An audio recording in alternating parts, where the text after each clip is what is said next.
छत्रपती संभाजीनगर लोकसभेची निवडणूक ही चौथ्या टप्प्यात आहे. 13 मे रोजी निवडणूक होणार आहे. त्यासाठी महायुतीच्या माध्यमातून बऱ्याच हालचाली चालू आहेत.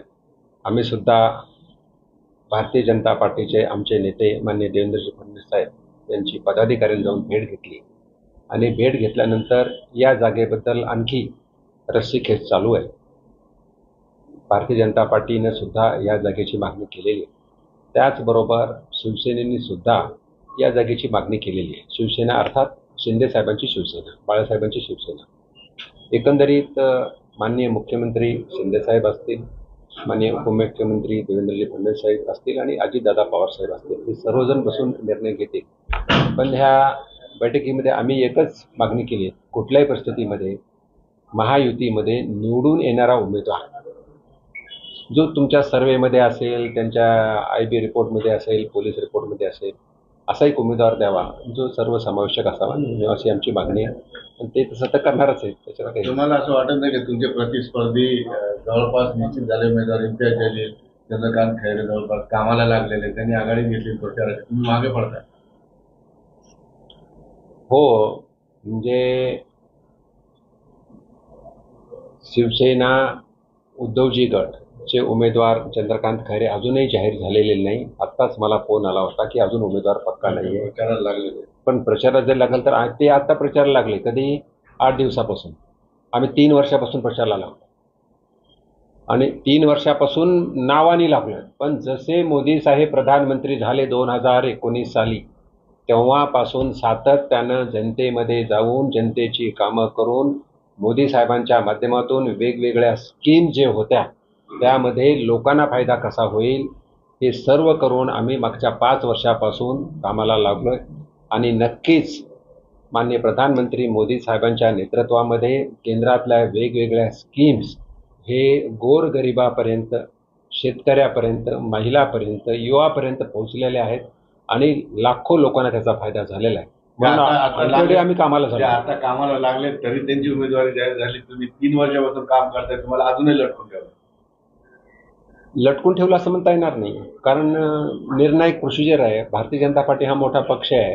हा निर्णय पार्लमेंटरी बोर्ड म्हणजे दिल्लीवाले करतात. म्हणून उमेदवारी लटकवलेली वगैरे काही नाही आहे. उमेदवारी ज्यावेळी जाहीर होईल त्यावेळेस होईल आणि ज्याची होईल त्याची होईल.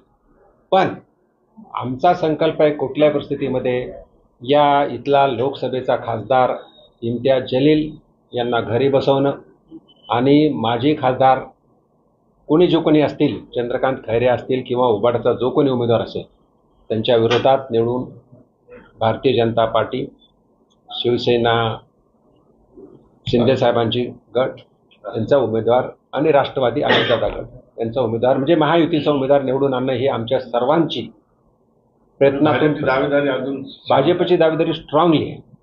भाजप स्ट्रॉंगली दावेदारी केलेली आहे आणि एक भाजपचा पदाधिकारी म्हणून मला आशा आहे भाजपलाच उमेदवार सुटेल आणि आम्ही लाखोच्या मताधिक्याने निवडू.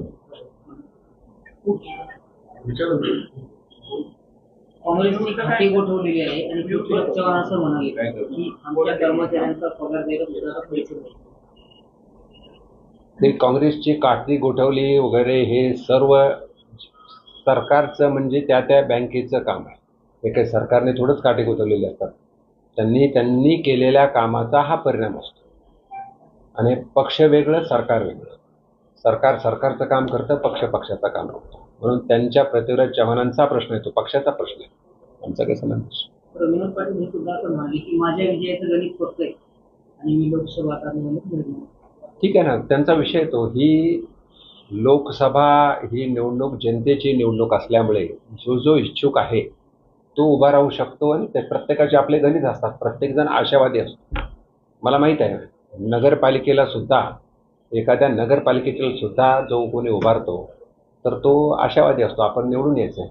म्हणून ज्यांना कोणाला लोकसभेमध्ये खासदार व्हावं वाटतं ते कामाला लागले असतील, ते प्रयत्न करत असतील, त्यांच्या माध्यमातून त्यांचे गणित जमलेले असतील. पण एकच सांगू इच्छितो की आज भारतीय जनता पार्टीची जी तयारी झालेली आहे ती कुणाचीही नाही आहे.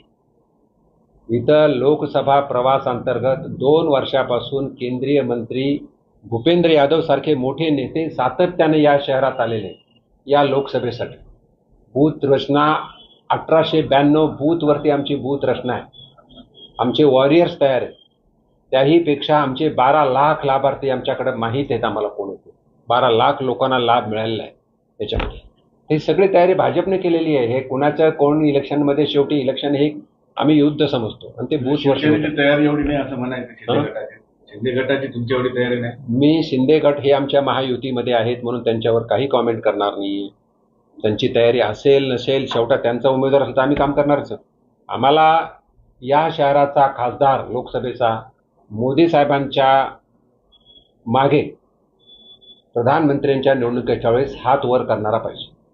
तो भाजपचा असेल, तो शिवसेनेचा असेल किंवा तो राष्ट्रवादी अजितदादा गटाचा असेल. पण आम्ही महायुती पक्की आणि येणारा खासदार हा महायुतीचा पक्का. तर महायुतीमध्ये ही जागा जर भाजपला सुटली तर शिंदे गट नाराज होईल असं वाटतं. नाराज कोणीही होणार नाही. कशाला नाराज होतील? सगळ्यांना मिळून काम करावं लागेल. कुठं राष्ट्रवादीला जागा मिळेल, कुठं शिंदे सेनेला जागा मिळेल, कुठं भाजपला मिळेल. सगळ्यांना समन्वय साधला पाहिजे आणि एकमेकांना डेक दिलाने देऊन करायला. नाराज होण्याची वेळ कोणावर येईल? भाजपवर येईल का शिवसेनेवर येईल? ते भगवंताला माहित, आम्हाला तर माहित नाही. धन्यवाद. एकच मिनिट.